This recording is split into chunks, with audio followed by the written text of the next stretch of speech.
Hi welcome back to my channel friends. ನಾನು ನಿಮ್ಮ ವೇದಾಗೌಡ ಮಾತಾಡ್ತಾ ಇದ್ದೀನಿ. ಇವತ್ತು ನಾನೊಂದು ಸಿಂಪಲ್ಲಾಗಿ ಸಜ್ಜಿಗೆನ ಹೇಗೆ ಮಾಡೋದು ಅಂತ ತೋರಿಸ್ಕೊಡ್ತಾ ಇದ್ದೀನಿ.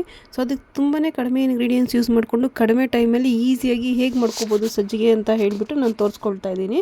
ಸೊ ಫಸ್ಟು ನಾನೇನು ಮಾಡ್ತಾಯಿದ್ದೀನಿ ಅಂತ ಹೇಳಿದ್ರೆ ಸಕ್ಕರೆನ ಸ್ವಲ್ಪ ಬಿಸಿ ಮಾಡಿ ಇಡ್ತಾಯಿದ್ದೀನಿ. ಅದಕ್ಕೆ ಸಕ್ಕರೆಗೆ ಸ್ವಲ್ಪ ನೀರು ಹಾಕ್ಕೊಳ್ಳಿ. ನಿಮಗೆ ಸಕ್ಕರೆ ಎಷ್ಟು ಬೇಕು ಅಂತ ಹೇಳಿದ್ರೆ ಸ್ವೀಟು ಎಷ್ಟು ನಿಮ್ಮ ಟೇಸ್ಟ್ ಪ್ರಕಾರ ಸ್ವೀಟ್ ಎಷ್ಟು ತಿಂತೀರೋ ಅಂತ ಹೇಳ್ಬಿಟ್ಟು ನೋಡಿಕೊಂಡು ಸೊ ಅದಕ್ಕೆ ಸ್ವಲ್ಪ ನೀರು ಹಾಕ್ಕೊಂಡು ಸ್ವಲ್ಪ ಕರಗಿಸ್ಕೊಳ್ಳಿ, ಅದನ್ನು ಬಿಸಿ ಮಾಡಿಕೊಂಡು.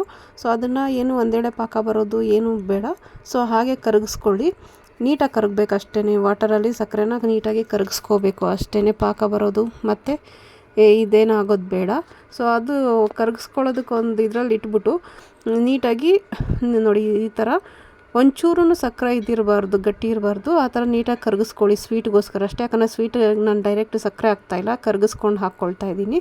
ಸೊ ಅದಾದಮೇಲೆ ಅದನ್ನು ಕರಗೋಷ್ಟರೊಳಗಡೆ ಒಂದು ಬಟ್ಲು ಅಥವಾ ಬಾಣಲಿಗೆಯಲ್ಲಿ ಒಂದು ಸ್ವಲ್ಪ ತುಪ್ಪ ಹಾಕ್ಕೊಳ್ಳಿ. ಸ್ವಲ್ಪ ತುಪ್ಪ ಜಾಸ್ತಿನೇ ಹಾಕ್ಕೊಳ್ಳಿ ಇದಕ್ಕೆ, ಯಾಕಂದರೆ ತುಪ್ಪ ಎಷ್ಟು ಹಾಕ್ತೀವೋ ಅಷ್ಟು ಟೇಸ್ಟ್ ಬರುತ್ತೆ. ಸೊ ಅದಕ್ಕೋಸ್ಕರ ತುಪ್ಪ ಸ್ವಲ್ಪ ಜಾಸ್ತಿನೇ ಹಾಕ್ಕೊಳ್ಳಿ. ಜಾಸ್ತಿ ಹಾಕ್ಕೊಂಡಿದ್ದಾದಮೇಲೆ ಸ್ವಲ್ಪ ಇದೆಲ್ಲ ಕಡಿಮೆ ಊರಿನಲ್ಲಿ ಮಾಡ್ಕೊಳ್ಳಿ, ಒಂದೇ ಸತಿ ಹೈ ಫ್ಲೇಮಲ್ಲಿ ಮಾಡೋದು ಬೇಡ. ಸೊ ಅದು ತುಪ್ಪ ಬಿಸಿಯಾಗಿದ್ದ ತಕ್ಷಣ ಸ್ವಲ್ಪ ರವೆ ಹಾಕ್ಕೊಳ್ಳಿ. ಇದಕ್ಕೆ ನಾನು ನಾರ್ಮಲ್ ರವೆ ಹಾಕ್ಕೊಳ್ತಾ ಇದ್ದೀನಿ, ಬೆನ್ಸಿ ರವೆ ಹಾಕ್ಕೊಳ್ತಾ ಇಲ್ಲ.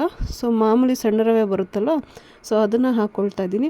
ಹಾಕ್ಕೊಂಡು ತುಪ್ಪದಲ್ಲಿ ಕಡಿಮೆ ಊರಿನಲ್ಲಿ ಹುರ್ಕೊಳ್ಳಿ. ಜಾಸ್ತಿ ಕೆಂಪಗೆ ಮಾಡಬೇಡಿ, ಚೆನ್ನಾಗಿರೋದಿಲ್ಲ. ಯಾಕಂದರೆ ನಾವು ಇದಕ್ಕೇನು ಕಲರ್ ಯೂಸ್ ಮಾಡ್ತಾ ಇಲ್ವಲ್ಲ, ಸಜ್ಜಿಗೆ ಸ್ವಲ್ಪ ವೈಟಾಗಿ ಇರಬೇಕು ಅದಕ್ಕೋಸ್ಕರ. ಸೊ ಕಡಿಮೆ ಊರಿನಲ್ಲಿ ನೀಟಾಗಿ ಅದನ್ನು ಹುರ್ಕೊಳ್ಳಿ. ಹುರ್ಕೊಂಡು ಸ್ವಲ್ಪ ಬಿಸಿ ಆಗ್ತಾಯಿದೆ ಅನ್ನೋ ಟೈಮಲ್ಲಿ ನೋಡಿ, ನಾನು ಈ ಥರ ಮೆತ್ತಕ್ಕೆ ಹುರ್ಕೊಳ್ತಾ ಇದ್ದೀನಿ. ಸ್ವಲ್ಪ ಬಿಸಿ ಆಗ್ತಾಯಿದೆ ಅನ್ನೋ ಟೈಮಲ್ಲಿ ನಾವೇನು ಕರಗಿಸಿಟ್ಕೊಂಡಿದ್ದೀವಲ್ಲ ಸಕ್ಕರೆ ನೀರು, ಅದನ್ನು ಹಾಕ್ಕೊಂಡು ನೀಟಾಗಿ ಗಂಟಿಲ್ದೇ ಇರೋವಂಗೆ ಅದನ್ನ ತಿರುಗಿಸ್ಕೋಬೇಕು. ಯಾಕಂದರೆ ಅದು ನಾವು ರವೆ ಹುರಿದ್ಮೇಲೆ ಹಾಕ್ತಾ ಇದ್ದೀವಲ್ಲ ಅದೇ ಬಟ್ಲಿಗೆ, ಸೊ ಗಂಟು ಕಟ್ಬಿಡುತ್ತೆ ಅದು. ಸೊ ಏನು ಗಂಟಿಲ್ದೇ ಇರೋ ಥರ ನೀಟಾಗಿ ಅದನ್ನು ಕಲಿಸ್ಕೋಬೇಕು. ಕಲಿಸ್ಕೊಂಡಿದ್ದಾದಮೇಲೆ ಮತ್ತು ಒಂದು ಬೇರೆ ಒಂದು ಒಗ್ಗರಣೆ ಇದಕ್ಕೆ ಚೌಟಿಗೆ ತುಪ್ಪ ಹಾಕ್ಕೊಂಡು ನಮಗೆ ಡ್ರೈ ಫ್ರೂಟ್ಸು ನಾನು ಇದು ತೊಗೊಂಡಿದ್ದೀನಿ, ಏನು ಆಲ್ಮಂಡ್ಸು ಮತ್ತು ದ್ರಾಕ್ಷಿ, ಒಣ ದ್ರಾಕ್ಷಿನ ತೊಗೊಂಡಿದ್ದೀನಿ. ನಾನು ಇದು ತೊಗೊಂಡಿಲ್ಲ, ಏನು ಕ್ಯಾಶ್ಯೂಸ್ ತೊಗೊಂಡಿಲ್ಲ. ಸೊ ಬರೀ ಇದೆರಡನ್ನೇ ಹಾಕ್ಕೊಳ್ತಾ ಇದ್ದೀನಿ. ನೀವು ಬೇಕು ಅಂದರೆ ಕ್ಯಾಶ್ಯೂಸ್ ಆ್ಯಡ್ ಮಾಡ್ಕೊಳ್ಳಿ. ನನಗೆ ಕ್ಯಾಶ್ಯೂಸ್ ಅಷ್ಟೊಂದು ಇಷ್ಟ ಆಗೋದಿಲ್ಲ, ಅದಕ್ಕೋಸ್ಕರ ನಾನು ಇದನ್ನು ಹಾಕ್ಕೊಳ್ತಾ ಇದ್ದೀನಿ.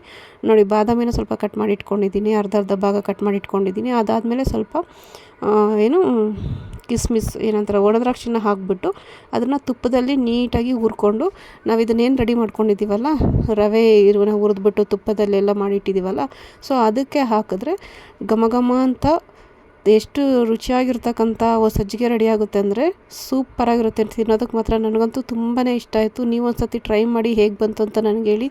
ಮನೇಲಿ ಕೇಸರಿ ಪೌಡರ್ ಇಲ್ಲ, ನಮಗೆ ಕೇಸರಿ ಬಾತ್ ತಿನ್ನಬೇಕು ಅನ್ನಿಸ್ತಾ ಇದೆ, ಅಥವಾ ಏನಾದರೂ ಸತ್ಯನಾರಾಯಣ ಪೂಜೆಲಿ ಕೊಡ್ತಾರಲ್ಲ ಪ್ರಸಾದ, ಆ ಥರ ಏನೋ ತಿನ್ನಬೇಕು ಅನ್ನಿಸ್ತಾ ಇದೆ ಅಂತ ಹೇಳಿದ್ರೆ ನೀವು ಮನೇಲಿ ಈಸಿಯಾಗಿ ಮಾಡ್ಕೋಬೋದು. ಸೊ ಒಂದು ಸತಿ ಮಾಡಿಕೊಂಡು ಟ್ರೈ ಮಾಡಿ ಹೇಗೆ ಬಂದು ಅಂತ ನನಗೆ ಹೇಳಿ. ಯಾರೇ ನನ್ನ ಚಾನಲ್ ಫಸ್ಟ್ ಟೈಮ್ ನೋಡ್ತಾ ಇದ್ದೀರಾ ದಯವಿಟ್ಟು ಸಬ್ಸ್ಕ್ರೈಬ್ ಮಾಡಿ. ಯಾರು ಆಲ್ರೆಡಿ ಸಬ್ಸ್ಕ್ರೈಬ್ ಮಾಡಿದ್ದೀರಾ ಅವರು ನಿಮ್ಗೆ ಹೇಗೆ ಬಂತು ಅಂತ ಕಮೆಂಟ್ ಮೂಲಕ ತಿಳಿಸಿ. ನನಗಂತೂ ಚೆನ್ನಾಗಿ ಬಂತು, ನಿಮ್ಗೆ ಹೇಗೆ ಬಂತು ಅಂತ ಕಮೆಂಟ್ ಮೂಲಕ ತಿಳಿಸಿ. Thank you.